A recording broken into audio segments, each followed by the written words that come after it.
Hello, my name is John, and I'm here to talk to you about my experiences with English classes and my exposure to literature. Ever since I was very young, my parents would always feed me books, and these are a couple examples of the books that I grew up with. I loved Gary Paulson and The Hatchet and the Stories of Adventure, and with 2 Years Before the Mass and Old Man and the Sea, I was obsessed with open sea novels. Ever since I was a kid, I always dreamed of growing up to be old enough to go onto a wood ship and work a couple years over the oceans and all the adventures I had. And of course, to my dismay, I learned that that wasn't so popular anymore as I got older.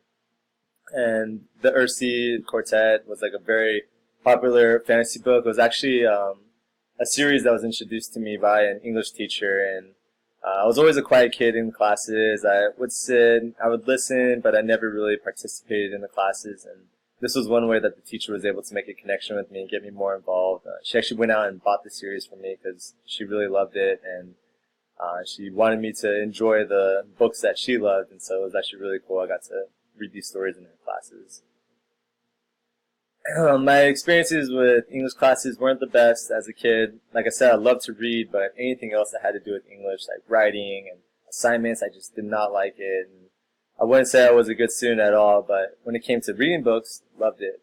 But then when it came from my teachers trying to get me to actually reflect on it, that was like a big task for them, and one that I always like fought tooth and nail over. And it was like the writing assignments, as I was saying, it was just, I never paused and took the time to reflect on the stories, and I loved to talk about it, but when it came down to like, alright, write your thoughts on it, I don't know, for some reason I never liked to make that connection in stories, and it wasn't until I got much older that I realized the value of actually like stopping and reflecting on like written pieces and what you can gain and how you can pull more out of the story and get more out of just revisiting it. Growing up, I had some inspirational teachers. This movie, The Dead Poet Society, was like a huge inspiration on me. It always stuck with me, and the way that Robin Williams viewed literature and poetry and the use of language and how important it is to have like a very strong vocabulary. And also reading the Autobiography of Malcolm X too, he talks a lot about vocabulary and the importance of being able to express yourself through words, and how you can transfer like the knowledge in your head to other people better with like a stronger vocabulary. And that definitely had a big impact on my appreciation for English and how important language is. And when you're reading a story and like the amount of work that goes into like piecing these words together, it's amazing how big of a task it is, and how great of a reward for not just the author but for everyone that gets to experience the story as well. And just reflecting on these experiences, it was kind of funny. It wasn't until I was in college when I went back to like the whole my disdain for written assignments, and I was a major in politics, and so we had to read these very dense pieces of work where you're just going through these theories and philosophies and political speeches and such like that, and you just have to like break down and try to get to like the core of these messages. And at first it was just like a struggle and just a constant wrestle, and for me, it kind of felt like it was ruining the whole enjoyment of reading. But then, after you break down all the knowledge and you're able to like put it down into words and see like, okay, like how you piece together these thoughts, it just like, it kind of opened my eyes to like how important not just reading but also writing is.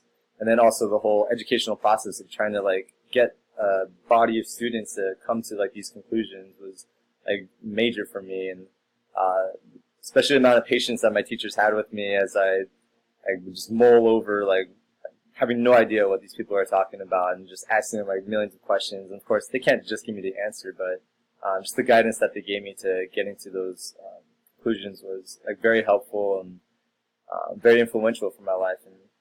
And even though I'm not looking towards politics, it's kind of funny that my experiences in politics is what's actually pushed me more towards English and literature and like analytical writing and reflection and argumentative papers and doing research and finding like all these little pieces, and you're putting them all together and then get to sit back and look at the creation you made.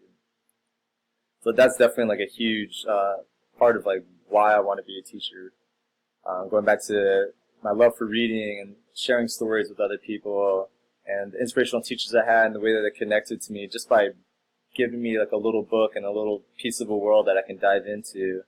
and having the teachers that had the patience to hear me out and deal with my struggle and understand it, and then also help me to like reflect on my own thoughts and process and figure out and work out these solutions.